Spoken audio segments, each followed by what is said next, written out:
Ernest and I are engaged to be married. Oh, dear Cecily, I think there must be some slight error. I am engaged to Mr. Worthing. The announcement will appear in the Morning Post on Saturday, the latest. I'm afraid you must be under some misconception. Ernest proposed to me exactly 10 minutes ago.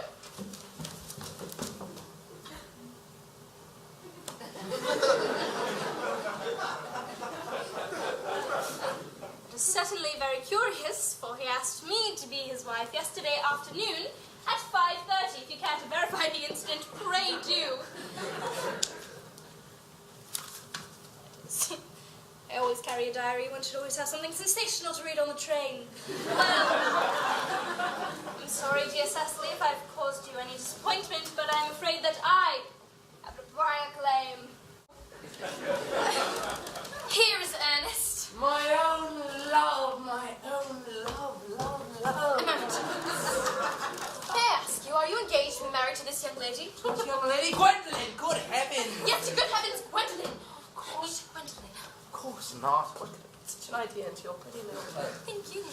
Well, I felt that there was some slight error. The man who you are currently embracing is my cousin, Algernon Moncrief. Algernon Moncrief. Are you called Algernon? I cannot deny it. Is your name really John? I could deny it if I liked, but I could deny anything if I liked, but I cannot deny that my name is John. It has been for years. It will be for some time now. A gross deception has been practiced on the both of us. My poor wounded Cecily makes me drawn to Gwendolyn. Your promises will be not. Certainly.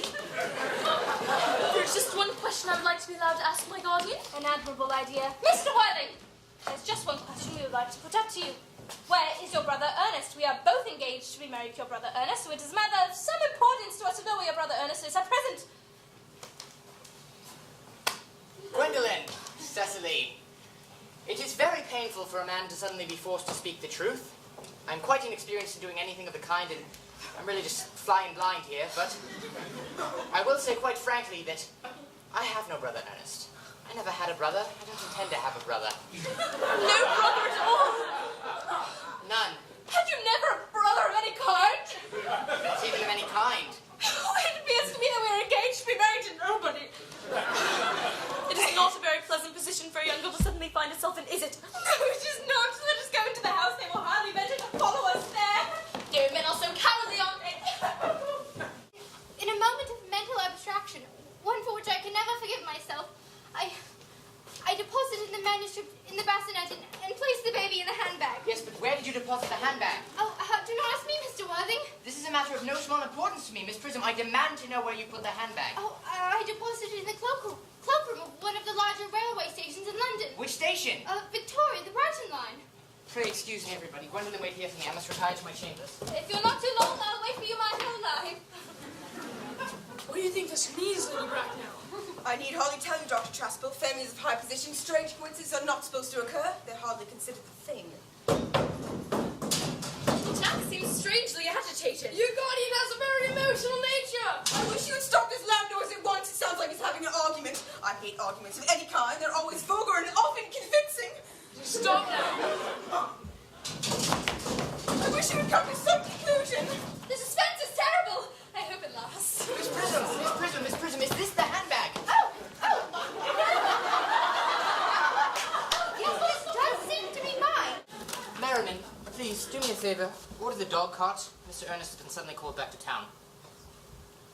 Yes, sir?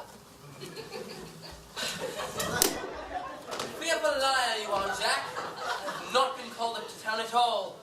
Yes, you have. I didn't hear anyone call me. Your duty as a gentleman calls you. My duty as a gentleman has never interfered with my social pleasures at all. Well, I can quite understand that. Well, Cecily is darling. Don't talk about Miss Cardew that way. I don't like it. Well, I don't like your clothes. You look perfectly ridiculous in them. Why don't you go up and change? It is perfectly childish to be in deep mourning for a man who is actually staying with you in your house for a whole week as a guest. You are not staying with me as a guest or in any capacity for any extended period of time. You have got to leave by the 4:05 train. I will not leave you so long as you are in mourning. It would be most unfriendly if I was in mourning and you left me. It would be very rude indeed. Well, will you go if I change my clothes? Yes, if you do hurry. I've never seen anyone take so long to dress, especially with such little result. How can you sit there calmly eating muffins while we're in this horrible trouble? I cannot eat muffins in an agitated manner. They would get on my cuffs. One must always eat muffins in quite calm manner. It is the only way to eat them. You know, I think it's perfectly heartless for eating muffins at all under the circumstances. When I am in trouble, eating is the only thing that consoles me. Besides, I'm particularly fond of these muffins. There's no reason to hog them all in that greedy way. Jack, I wish we'd have some tea cake. I don't like tea cake. You have it. I suppose a man may eat his own muffins in his own garden. But you just said it was perfectly heartless to eat the muffins. I said, it was perfectly heartless of you eating muffins under the circumstances. It's a very different thing. Yes, but the muffins are the same. Algie? Woo. I really don't want you here. Would you please just go?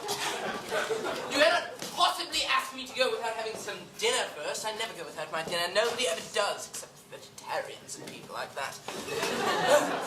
Besides, I love my muffins. Besides, also, I have made arrangements with Dr. Chasuble to be christened under the name of Earnest at 5:45. My dear fellow, the sooner you give up that nonsense, the better.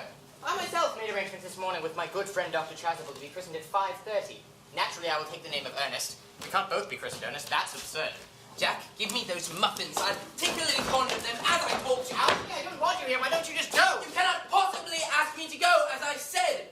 I have 1 cup of tea left, and I see that there is still 1 muffin left.